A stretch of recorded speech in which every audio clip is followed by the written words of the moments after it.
Hi, with Gillian on the Browno and a review of The Pale Blue Eye, a Netflix film that came out in the cinema this year, briefly.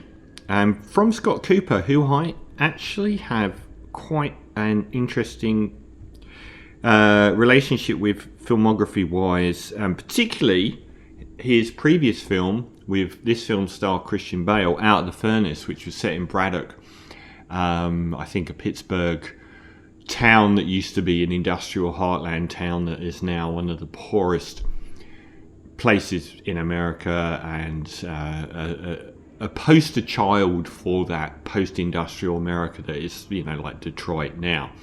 And I love Out of the Furnace, flaws and all. I still think it's a brilliant film. Really interesting storyline, really interesting characters, great cast, great mood. I think Casey Affleck in it, William Dafoe's in it, Woody Harrelson's in it, and a great role for Christian Bale. So is Zoe Saldana in it as well? It's got a fantastic film. And I even though it isn't perfect, I really liked Black Mass as well. The biopic, Johnny Depp playing the Frankie Whitey Bulger. I haven't seen Hostiles or Antlers, so that again had Christian Bale in it. So he's building up a bit of a reputation with working for this guy. So given that this hasn't got great reviews and it's Scott Cooper plus Christian Bale, I assume that I would love this film. Set in the early 1800s at West Point, I think, military academy, and he is a alcoholic detective who's lost his wife and recently his daughter who's gone missing, and he's descended into alcoholism. He's dragged into West Point to investigate a suicide, but a suicide where the person was cut down and had his heart taken out. And the big selling point is that Edgar Allan Poe is one of the students at the college and is his Dr. Watson, his right-hand man through the investigation. These two form bond, and that guy is who? I've got no idea who that is. Harry Melling, who's been in quite a few films, and the Potter films. And he's one of those intense boggle-eyed actors, but he's always been pretty decent. He was Dudley Dursley in the Potter films, but also showed up in the Lost City of Z, which I thought was fantastic, The Ballad of Buster Scruggs, and Waiting for Barbarians, The Old Guard. He was the worst villain in modern history. I hate The Old Guard. I think it's a terrible film, but I think his performance as a villain in that film was absolutely awful. I think his performance in the absolutely tepid The Devil All the Time was actually pretty decent.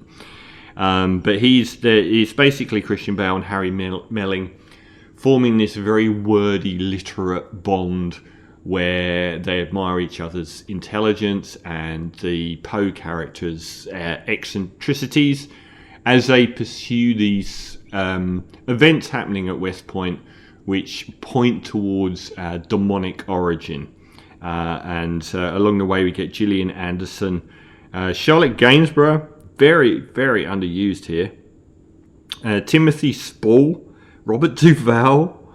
Now, I was given the mood and the environments and the people involved and the director, I was expecting great things. This is one of the biggest disappointments I've seen. This film is actually terrible. The mid-tier reviews do not do it justice. I don't know what went wrong here. I didn't even think the script was necessarily bad. It's almost like they didn't rehearse this film. It's like they were all trying to... It's all very... Hello, sir. Good morning, sir. It's very forced. Like lots and lots of great actors in this doing their worst work I've ever seen. Even someone like Timothy Spall, who is absolutely magnificent, isn't good here. I mean, how do you not get a good performance out of Timothy Spall? It's remarkable in that there are so many bad performances in this film. Even Gillian Anderson, who's done period really, really well, period drama really well, is terrible. In fact, I found it a struggle to watch. If I wasn't reviewing it, I think I would have turned it off because it was that jarring to actually sit through. The murder mystery side of it is so-so. The pacing is so-so. There are revelations that happen later on which are bordering on the very, very silly. And then there's more revelations on top of that. I didn't think they jutted out that much. I kind of welcomed that first group of revelations and the whole sort of pentangle on the floor side of the movie. I actually thought brought a bit of life to a fairly lifeless procedural. And it is lifeless, and the characters are not well drawn. There's very little emotion going on. You don't really sort of wedge yourself. A few of them come through okay. Christian Bale looked quite bored, but there's nothing wrong with his performance. I thought that intermittently Harry Melling was actually quite good. A lot of the others, often people that have been great in films, were really bad. And I just don't... I feel like none of the actors found the voice to their role. Like they'd not rehearsed this film at all. I don't know what's going on here, because the tone of Out the Furnace by Scott Cooper was one of the main reasons to watch it. Everyone was really sort of authentic, and they were great characters. Whatever the flaws in the screenplay, they were great characters to spend the time with. Everything gelled. Nothing gels here. I don't know what went wrong. Maybe Scott Cooper can do those urban crime-related dramas like Black Mass and Out of the Furnace, and going back to doing a very British-sounding period drama like this is beyond his reach, because it really has the worst tone. It just doesn't gel, and I don't know what went wrong. So I found this to be genuinely terrible. I was expecting it to be at least a 7er out of 10. Virtually everyone in it is at times cringe-inducing.